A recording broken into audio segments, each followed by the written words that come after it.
my name is Tagisha. And Tagisha. Okay. My question is, how we can convert passion into profession to have a successful career, though passion and profession are different. Okay. थोड़ा और बताएंगे इसके बारे में, आपका passion क्या है और कैसे ये दुविधा कैसे आ रही है आपको? For example, as we have seen in middle class people, that they mainly prefer profession over passion, as in they earn more money in profession, but they are not happily inside and outside for this profession by this taking this profession. So how we can set our mind so that we can opt for passion rather than profession? So just stay here for a minute. आपने एक term use की middle class family में, तो आप कहना चाह रहे हैं कि मिडिल क्लास फैमिली में, जिसको हम सब बिलोंग करते हैं मोर और लेस, पैसे की एक प्रायोरिटी रहती है? Yes, sir.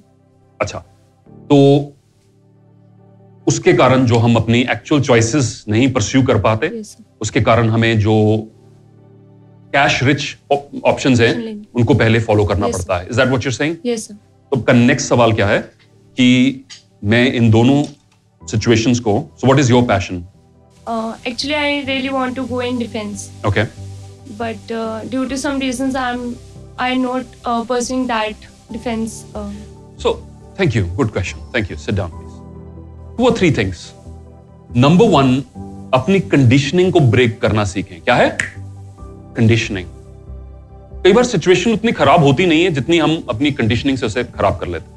What I mean by conditioning is, एक ही स्टेटमेंट हमें बार बार अगर सुनने को मिले, उसको हम इंटरनलाइज कर लेते हैं और फिर वो हमारे लिए एक प्रिजन बन जाती है.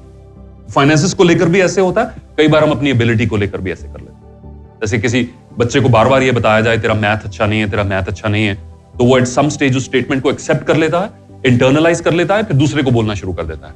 और यही स्टेटमेंट कई बार हमें अपने एनवायरमेंट से सुनने को मिलती है कि पैसे पेड़ों पर नहीं उगते, पैसे पेड़ों पर नहीं उगते, पैसे पेड़ों पर नहीं उगते, पैसे पेड़ों पर नहीं उगते. और हमारे माइंड में एक स्केर्सिटी माइंडसेट बन जाता है. क्या बन जाता है? Scarcity mindset. Now what happens in a scarcity mindset is we make the wrong decisions. Okay,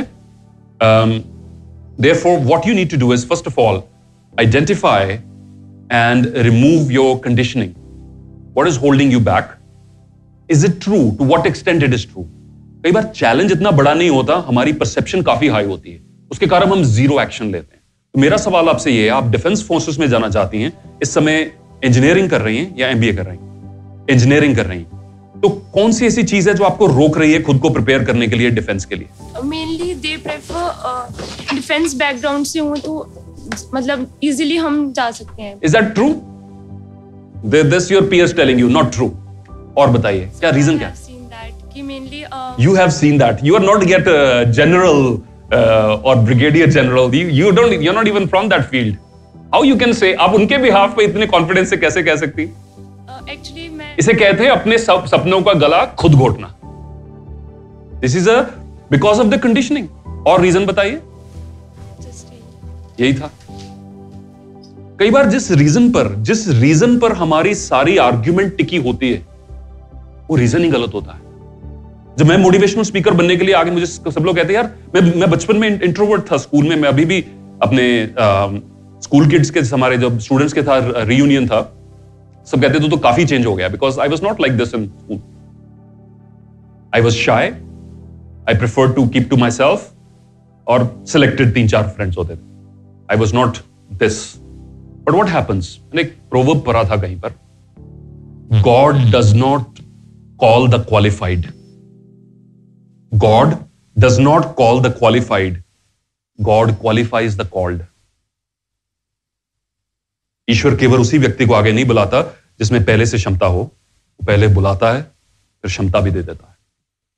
और यही कई बार जिस एंटायर रीजनिंग के ऊपर, आपकी ये अजम्पशन के ऊपर पूरी आर्ग्यूमेंट टिकी होती, वो अजम्पशन ही गलत होती है. एक कहानी है, कहानी सुनना चाहेंगे?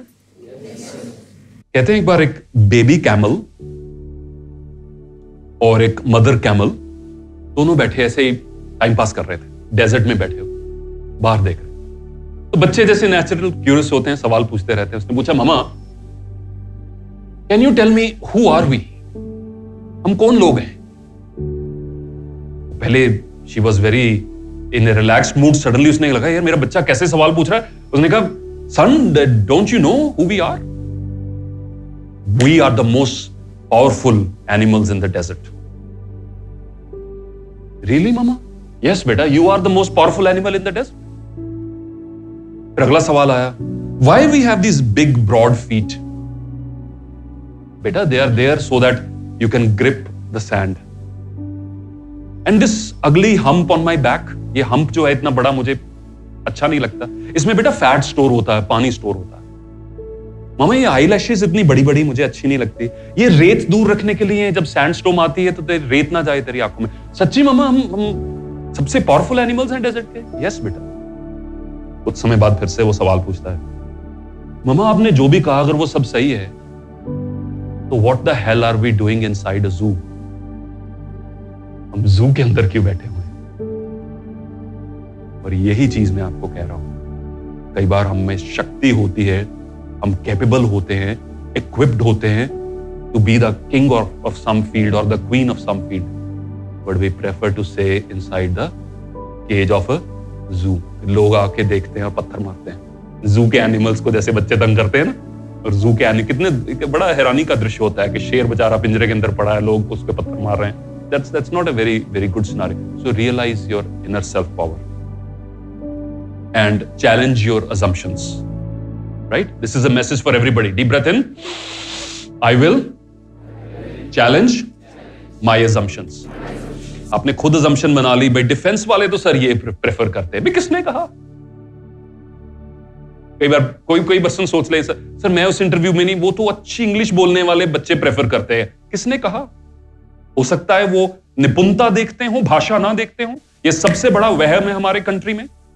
जो पर्सन 4 शब्द अंग्रेजी के जोड़ के अच्छे बोल लेता है, हम समझते हैं वो इंटेलिजेंट है, वो उसमें निपुणता है कि नहीं? इसीलिए मुझे कई बार बीच बीच में थोड़ी थोड़ी अंग्रेजी बोलनी पड़ती है ताकि आपको ये ना लगे इसे तो कुछ नहीं आता, क्योंकि हमारी सोच ऐसी। ये एक ही मुल्क होगा पूरी दुनिया में जहां 5 स्टार होटल में जो पर्सन खाना खाने जाता है, तो अगर खाना खाने वाले को अंग्रेजी ना आती हो और ऑर्डर लेने वाले को अंग्रेजी ना आती हो, पूरी दुनिया में एक ऐसा मुल्क है जहां दोनों बेचारे अनकंफर्टेबल होकर आधा घंटा अंग्रेजी में बात करने की कोशिश करेंगे। ना वेटर हिंदी में जवाब देगा, उसको लगेगा यार 5 स्टार होटल मैंने दे दिया, होटल की रेपुटेशन खराब हो जाएगी। ना गेस्ट बोलेगा यार पानी पिला दो, नहीं बोलेगा can I please have some, वो इतना 10 मिनट लगेंगे पर वो बोलेगा इंग्लिश में। We have been trained and conditioned. Challenge your assumptions. Once again, deep breath in. I will challenge my assumptions. So मैं आपकी assumption को ये challenge कर रहा हूं कि passion और profession अलग अलग क्यों हो? Why do they need to be separate? ये दो separate entities क्यों हो? Why can't they coexist? अब डिफेंस में उसकी प्रिपरेशन के लिए क्या क्या चाहिए होता है? Physical fitness, yes, no? Yeah, come to the mic. I'm going to challenge your assumption very, very clearly. Defence में क्या क्या चाहिए आपको प्रिपेयर करने के लिए? सर डिफरेंट केस है, जैसे I am doing NCC from last 3 years. Physical fitness चाहिए? Yes sir. थोड़ा कट शॉर्ट करते हैं कॉन्वर्सेशन को। आप क्या कर रहे हैं फिजिकल फिटनेस? ऐसा कुछ नहीं। देखो ये कौन से ब्रिगेडियर जनरल ने आके कहा कि बेटा कि आप इंजीनियरिंग कर रहे हो, dare not be physically fit? और क्या क्या चाहिए डिफेंस के लिए? सर कॉन्फिडेंस डेफिनेटली होना चाहिए। चलो गुड है बेटा, तैयारी करो, मौका जब आना होगा आ जाएगा। मौके कौन सा प्लेट पे डाल के बाकियों के कौन सा रेडी बैठे हैं? सबके पास अनसर्टेनिटी है, सबकी लाइफ में अनसर्टेनिटी है। अरे मेरी भी आगे और दिशाएं हैं, मुझे भी जिंदगी में आगे और जाना है, मैं भी प्रिपेयर कर रहा हूं। आज कोई गारंटी नहीं, किसी को कोई गारंटी नहीं। जो शख्स जिंदगी में गारंटी मांगता है वो सबसे कमजोर दिल व्यक्ति है। क्या गारंटी थी जब 9 महीने बच्चा मां के पेट में होता, उसको क्या गारंटी होती है? इज अनकंडीशनल सरेंडर, यस और no? Yet the universe provides everything, every nourishment जो उसको चाहिए, हर चीज उसको उपलब्ध होती है। फिर बाद में हम आके ये शक क्यों करना शुरू कर दे? हम तैयारी क्यों बंद करते हैं? हम तैयारी नहीं बंद करें। Take a deep breath in please and say out loud, हम तैयारी नहीं बंद करेंगे। नहीं बंद करेंगे। तो जो भी आपका गोल है, अरे जिसको सामने मुकाम नजर आ गया फिर तैयारी की, वो तो कोई भी कर लेगा कि नहीं? yes, आज मुझे बता दो सर आप ये 5 steps to be a millionaire, guaranteed millionaire, मैं नहीं करूंगा, सब करेंगे। अगर गारंटी है। पर अगर आप मुझे बताएं sir 5 steps to maybe a millionaire, then you will say अच्छा देखो यार टाइम मिल जाएगा तो कर लेंगे। अब सवाल है विरला होगा वो 100 में से एक जो बोलेगा नहीं मे बी है, चांस तो है, मैं करूंगा। अब रिक्रूटमेंट के लिए मान लो कोई डिफेंस फोर्स आ जाती है और पिक करती है, आप रेडी नहीं हुए तो किसका कसूर? सरकार का, मौसम का, सितारों का, किसका कसूर? It's my Prepare for an uncertain future. That is my answer to you. Yes. This combination of passion and profession, इसका एक ही आंसर है। जो सिंगर बनना चाहता है पर आज इंजीनियरिंग कर रहा है, बैठिए बेटा। बहुत से ऐसे मिलियंस में ऐसे, डॉक्टर बन गया पर क्रिकेटर बनना चाहता था, सर्जरी में अंदर जाके बैट लेके जाता है साथ में, ठीक है। कोई डेंटिस्ट बन गया, म्यूजिशियन बनना चाहता था, वो दांत निकालते वक्त गुनगुना रहा है। सबके अधूरे सपने हैं, yes no, but keep preparing for an uncertain future. ये इकोनॉमी ऐसी है, आज से बेटा 15 साल पहले हुआ करता था 1 life 1 job, यस नो। हम सबके मम्मी पापा ने ऐसी जिंदगी बिताई है, एक जिंदगी एक जॉब। जॉब छोड़ दी पहली बार किसी में, पूरे वो जिन रिश्तेदारों का कभी फोन नहीं आया फोन आ जाता था, इन्नू की हो गया, जॉब छोड़ दी, पागल हो गया। And then this trend started, 1 life many jobs. Now the latest trend is 1 life many careers many jobs. लोग 40 में जाके सडनली डिस्कवर कर रहे हैं मुझे तो कुछ और करना, तो कर रहे हैं। कोर्सेज अवेलेबल है, सब कुछ अवेलेबल है, ये आपके ऊपर है, आप तैयारी जारी रखें। पैशन और प्रोफेशन दो सेपरेट एंटिटीज नहीं हैं, they are one, they should be one, they should be one. And then जो सही मौका होगा वो धीरे धीरे वक्त के साथ आपके पास आएगा। God bless you. Wonderful question.